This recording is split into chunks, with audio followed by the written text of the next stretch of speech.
Brian King, UK Flooring TV. Today I've popped in at the Flooring Industry Training Association, FITA, over in Loughborough. Just for a catch up really with CFA and FITA Training Manager Shaun Wadsworth. Morning Shaun, how are you doing? Mate. You alright? Yeah, not so bad. Firstly Shaun, do you have a confirmed date when FITA's going to reopen? Yeah, we have a provisional date of May 17th, so all being well, with the roadmap, the government announced roadmap, when it gets to May 17th and we can have households mixing indoors, then we'll be back open straight away. Do you have many bookings? Well, yeah, we've been closed since the first week of January. We had a carpet course planned in and then did the first day, and then Boris announced that all the schools were shut in. So we followed guidance along with all education, I suppose, and closed our doors straight away. But then we've just faced a couple of small hitches in being able to get back open again. So we've had loads of bookings since we've been shut. We've got loads of bookings that we need to rearrange. So from May onwards, it's going to be a very, very busy end to the year. Shaun, why haven't you been allowed to reopen along with the schools and colleges? Well, it's complicated in a sense that FITA as a not-for-profit training organisation isn't government funded, so we don't face guidance or audited by the Department for Education. So when the announcement came out that schools and colleges and further education colleges could open on the 8th of March, we seek some extra guidance to see whether we could open alongside. Unfortunately, because we run solely private courses, apart from the apprenticeship, which is people handing over their money to go and get some well-deserved training, they said that it would be something we would have to hold off from a lot, outside of Department for Education's guidance. We'd have to wait and make sure that we could open alongside other parts of the country, which is meeting indoors, so mixing indoors, that isn't controlled by the education sector. So that probably falls in line with people like manufacturers, so manufacturer-led training, and the CFA took that as strict guidance from Build UK, passed down from the likes of BAYS and the government itself, to suggest that no private training should commence. So that's the line we've taken. So the only training that should be taking place is further education training, so apprenticeships, MVQs, and then down into your secondary schools and primary schools. So we've decided for safety purposes to remain closed. Shaun, you've been recording some videos down here at FITA. What are those for?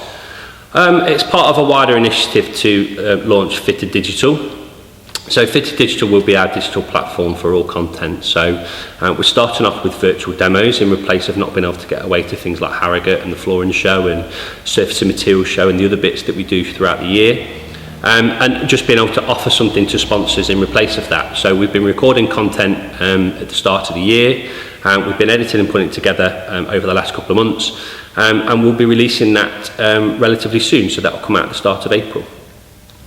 Shaun, it's a bit of a sore subject at the minute with videos. A lot of people are currently jumping on the bandwagon of doing videos, and a lot are saying people are showing too much in these videos. How much will you be showing in yours?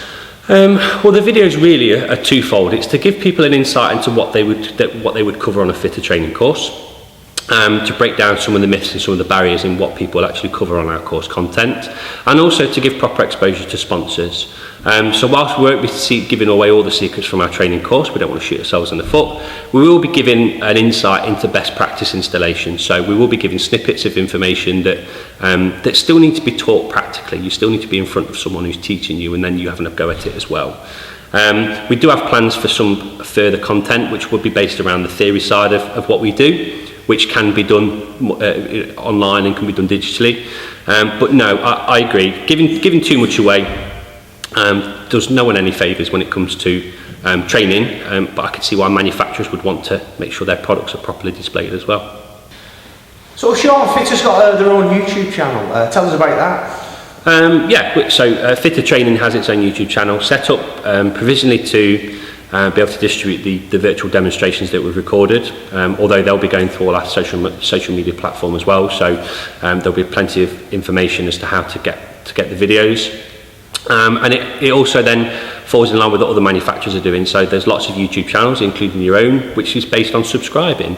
And if we can build up a subscription base of people wanting to know more about FITA in an area that we've not used before, which is YouTube, then it links to more people wanting to be invested in training, whether that be delegates coming on courses or manufacturers wanting to play a part in training. And it broadens our online presence a bit more. Also, Shaun, you're starting to deliver apprenticeships from here soon.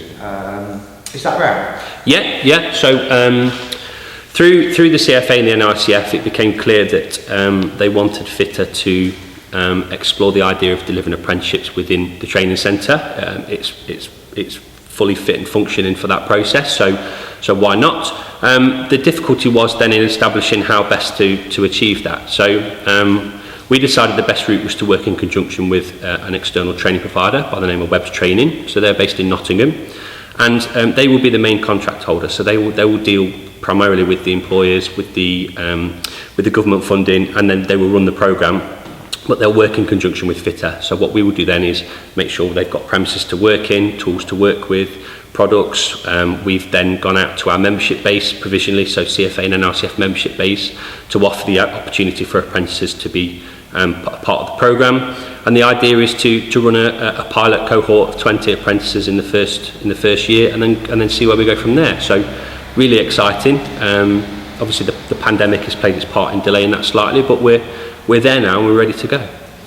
How come FITA have decided to go down the route of apprenticeships? I think the issue was there just wasn't enough training providers in the UK.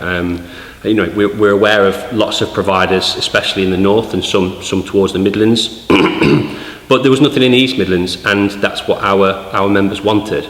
Not to say that only the East Midlands will benefit. With us going out to our membership bases of the NRCF and CFA, we've had lots of inquiries from all over the UK. And people are willing to send their apprentices a long distance to get the right training. But we want to offer another alternative. So the more training providers there are, the more chance there is for people getting trained. And that's not just the case. We are actively trying to make sure there are more providers in the south of England. We're looking at providers in Wales as well, because we see that, with my CFA hat on, there's lots of opportunity for apprenticeships to be delivered all over the UK, and we need to expand that. So FITA seemed the perfect choice for the East Midlands, and Webb's Training coming on board offer the perfect scenario for working with an external training provider to make it happen. Shaun, FITA's involved with the CFJ Live Expo. What's that? So it's a live expo that CFJ are running on July 1st. It runs from 2 p.m. till 7 p.m. and in essence what it will be is an online exhibition. So manufacturers will be able to have rooms where people will be able to log on for free and then go and speak to manufacturers, speak to anyone that wants to use a room. So the CFA will be there, manufacturers from all across the industry will be there, and there'll also be a main stage, and the main stage will be from FITA. So we'll be running demonstrations throughout that 5-hour period. We'll be doing some fancy stuff with some of the flooring, and then just using manufacturers' product to show again an insight into the best practice installation techniques. It's solely based around commercial flooring because it's through the commercial side of the business. But yeah, we're looking forward to it. We'll have Scott and Shane, our instructors, here. We'll have someone doing some floor art as well, and then we'll have proper presenters, and it'll be a live expo pushed through the CFJ. What changes have you had to make to the training centre due to the pandemic, Shaun? We reduced course numbers, so we reduced numbers to 6 per course, just to make sure we could do adequate spacing and social distancing. We've put all the proper health and safety equipment into place, so we've got proper sanitising stations, we've got proper one-way systems where we need to, and we've just made sure that we reiterate to people attending the training that they have to do things like make sure they bring a face covering, make sure that they're not showing any symptoms, just to make sure that we're reducing the risk of infection when people are attending the training. When we come to opening, we'll see what the guidance is, and if the guidance changes, obviously we'll react and make sure we put any additional guidance into place. But as far as we're concerned, following government guidance, we're set and ready to go come May 17th. Lastly, Shaun, how soon do you think it'll be before training is back to normal? Again, I suppose it depends on the roadmap. If come June, we're starting to see a total relaxation on social distancing, then the first thing we'll do is up our numbers back up again to make sure that we're utilising and not having to put people on waiting lists for courses, which is something we're doing quite a lot at the minute. I don't think there'll be a total return to normality, in a sense that a lot of people have invested quite heavily in the digital format. As we were talking before, there's lots of people pushing content out there, manufacturers in particular. So things like, looking at online training courses for theory elements of content is not such a bad idea. It stops people travelling unnecessarily. It gives people option to do stuff in their spare time.